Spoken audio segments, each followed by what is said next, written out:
blessed is the man who does not fall away on account of me. Blessed is the man who does not fall away on account of me. Now, I don't think anyone is going to argue with me when I say we hate it when things don't make sense. We hate it when there's something we can't explain, or worse yet, when there's something we can't figure out. Now, personally, I get very, very frustrated when I have something that I can't figure out. And the worst for me is those packages, and maybe you've found them before. You buy them in a store, and they're labeled easy to assemble. Do you know those packages? Well, you know, they put those labels there just to taunt me. Because it's the best I can do to keep my sanity while trying to make sense of those instructions that say easy to assemble. And if you want any advice, the pictures don't help. I remember buying a water filter for my fish tank. Now, you would think a water filter, well, actually it's for a turtle tank. You would think a water filter for a turtle tank would be something very easy to just assemble and put together.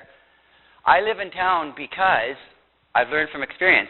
I had to take that thing back to the store twice, and they thought it was so easy.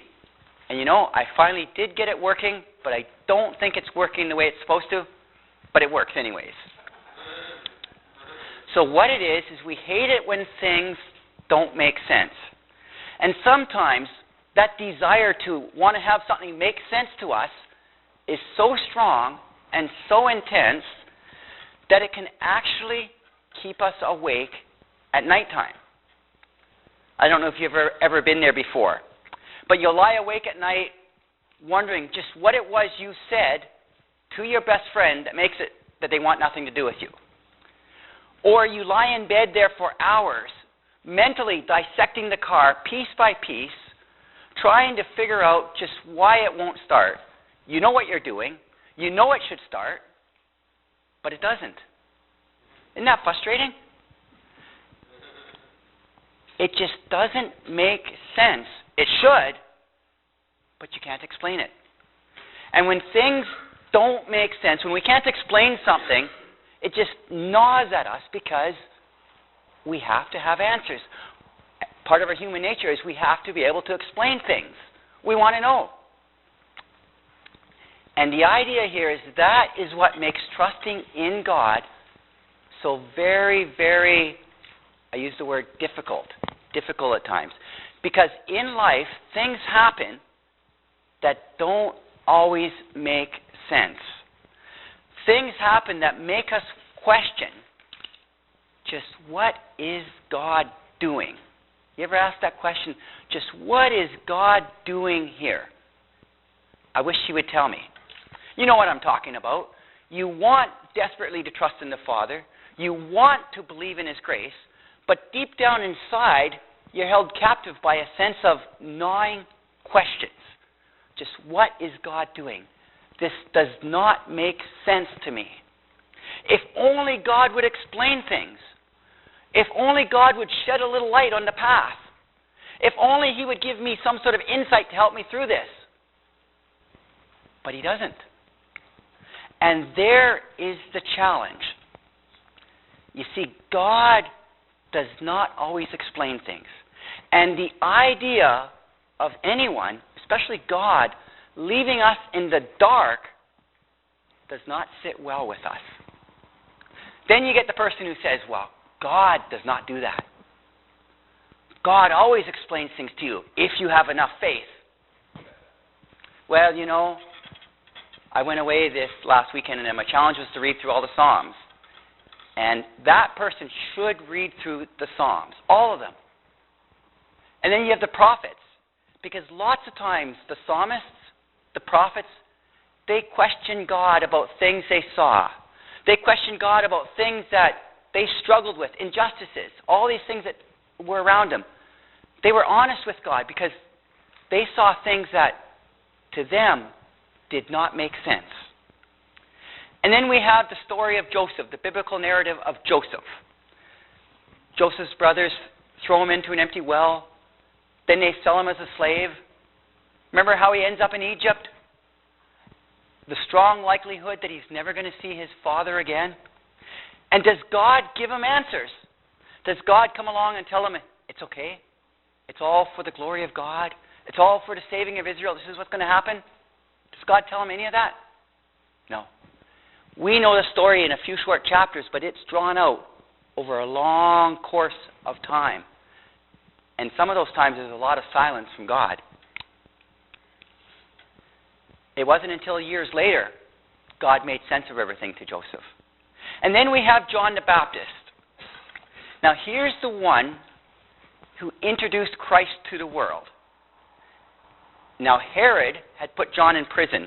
We go to Matthew 11 and 2.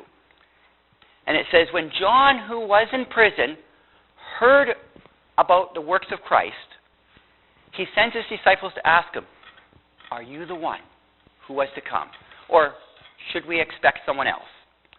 Now you remember that earlier, John saw Jesus and said, here is the Lamb of God who has come to take away the sins of the world. Confident. Here is the Lamb of God who has come to take away the sins of the world. Suddenly, he's not so sure.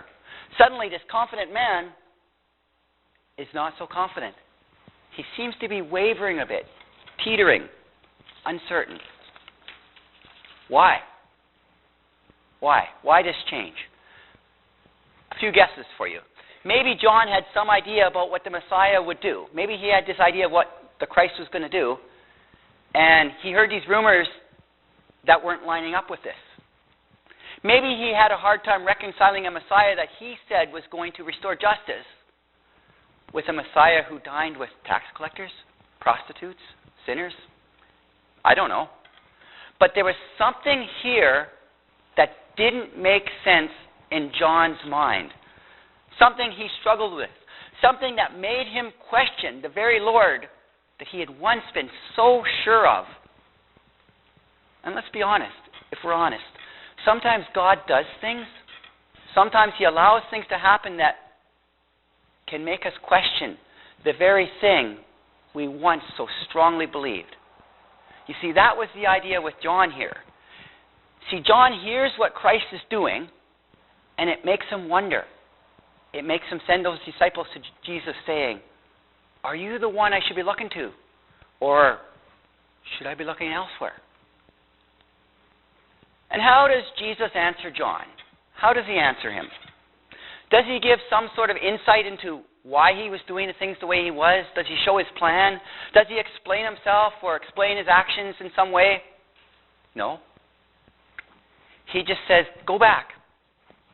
He sends messengers back to John saying, go and show John again these things which you hear and see. The blind receive sight, the lame walk, lepers are cleansed, the deaf hear, the dead are raised up, the poor have the gospel preached to them. So why would he do that? Why would he do that? No answer, really. Why would he do that? Why? To show John that despite how things looked for John at that moment, despite the questions he had, that he was still God. To give credibility to the fact that he was who he said he was. I mean, after all, these things that he pointed to, they were things that no mere man could do. And you know, I've been there before.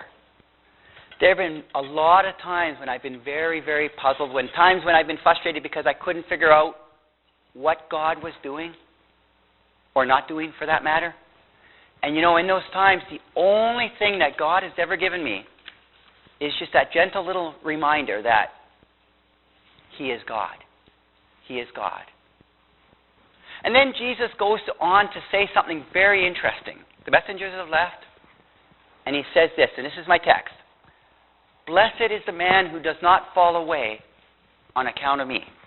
What's he mean by that? You ever read that verse and not know what it meant? Blessed is the man who does not fall away on account of me. How about, blessed are those who keep faith in me, even when things make no sense at all. Or blessed is the one who continues to believe in me, even when he or she has no idea what I'm doing. And so now I come to Job. We come to Job. And think of what happened from his viewpoint. He gets up one morning, typical day. Suddenly, and very quickly, everything changes. Suddenly, he hears that the Sabaeans stole all his oxen and donkeys. Lightning killed his sheep. The Chaldeans stole his camels. Strong wind kills all of his children. And then, what we didn't read was chapter 2, where Job was afflicted with sores from the soles of his feet to the top of his head. What was God doing? What was God doing? You ask Job, he didn't know. He had no idea. And yet, it wasn't any of that that threatened to undo him. It wasn't any of that that troubled him. See, a week had gone by now. His friends were there for a week. They were silent for a week. And Job had still not heard from God. So here was Job, a God-fearing man. He suffers all these losses in a matter of hours. He had no answers. There were no answers. And that's what troubled Job. He could not explain things. He had no answers. And we love answers. And he had none. That's what preyed on his mind. Things just didn't make sense. There seemed to be no reason for it. And God was silent. If you read through the book of Job, after reading the first 2 chapters, you would expect to find Job complaining about his health, lamenting the loss of his children. But you know, he doesn't really say much about that at all. He talks very little about that. Rather, what he focuses on is God's absence. And the fact that God had left him alone. God had given him no reason for any of this. No matter where Job turned, looking for God, looking for some sort of insight, he couldn't find God. And I just picked a few verses here, but Job 30, he says, I cry out to you, God, but you don't answer. Job 23, oh, if I knew where to find him, I'd present my case to him. Job 23 again, but God hideth himself. I cannot see him. Can you get an idea of a frustration here? There seemed to be no rhyme or reason for what had happened, the things that were taking place or had taken place, and God was nowhere to be found. And it made Job wonder or question. And look at this verse, Job 35. What profit shall I have if I be cleansed from my sin? What good does it do me? But you know, we have to give Job credit, though, because though he could not explain what God was doing, he was a stubborn man, and he refused to give up on God. Job 27, he said, as surely as God lives, as long as I have life within me, my lips will not speak wickedness, my tongue will utter no deceit. Then he says, I will maintain my righteousness. I'll never let go. Now, you know, that's what we call faith. See, it's very, very tough, if you're like me especially, when we can't explain something. When something doesn't make sense, when things don't have an answer. But that is where faith comes in. See, faith is a deep down determination to believe and trust in God when things make no sense at all. Faith is hanging tough when common sense screams, give in. You know, it's part of our human nature to want to understand things. It's part of our human nature to want to know what God is doing. But our faith in God has to rise above our ability to understand things. Because reality is, there are times when things don't make sense and we might not be given an answer. And if our faith in God rests solely in our ability to understand Him, in our ability to understand things, our faith is going to be short-lived at best. Because faith that is based on things we see, faith that is based on what is visible, is not really faith at all, is it? So there's Job. He's got all these questions, he's got these struggles, but yet despite his confusion, despite how things looked, he's going to hang on to his faith in God. And you know the verse. And I've always struggled with this verse. Though he slay me, yet I will trust him. And then we come to the end of Job. And it goes on to say that God did answer Job. Or at least I should say that God spoke to Job, because there's a difference between answering and speaking to him. Because God never did make sense for Job of what happened. He never did explain things to Job. Matter of fact, God's reply to Job was more questions than answers. You got Job 38, and there's a whole bunch of them, but I'll give you a few. Job 38:4. He says to Job, suddenly God appears on the scene and he says, "Where were you when I laid the earth's foundations?" Job 38:8. "Who shut up the sea behind doors?" We move on to Job 39. "Do you know when the mountain goats give birth, Job?" Verse 26. "Does the eagle soar at your command?" You see, what God was doing, suddenly God comes on the scene, and what he does is he puts everything in perspective. I mean, God could have come alongside Job and shared about the wager that had taken place in heaven, about how Satan had come along and questioned Job's loyalty. But instead, God didn't do that. Instead, he chose to show Job. First, he took Job on a guided tour of the universe, chapter 38. Then he takes Job on a guided tour of the earth. And he wants to show Job that he was God. What he's doing is he's saying, look, Job, look at the universe. Look, Job, look at all this earth. Look at this. See and know I am God. And that makes me think, because isn't that how Jesus responded to John the Baptist? He didn't give a detailed explanation. He didn't give insight into what he was doing.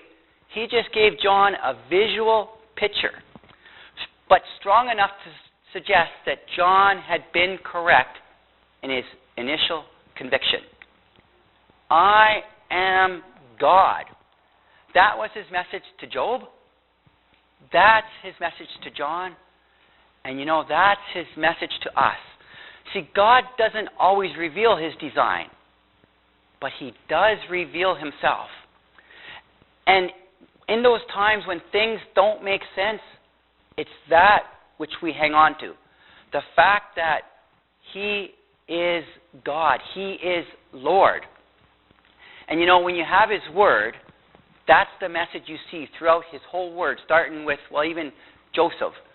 He is Lord. You see God being God throughout all of Scripture. And that's why it's so important we read his word, we know his word, we study his word, we immerse ourselves in his word, because it's in his word we're told, we're reminded over and over again, I am God. I am Creator. I am Lord. The psalmists, I love the Psalms. The prophets, they had questions for God. Some of them were brutally honest. They all struggled with things that didn't seem right.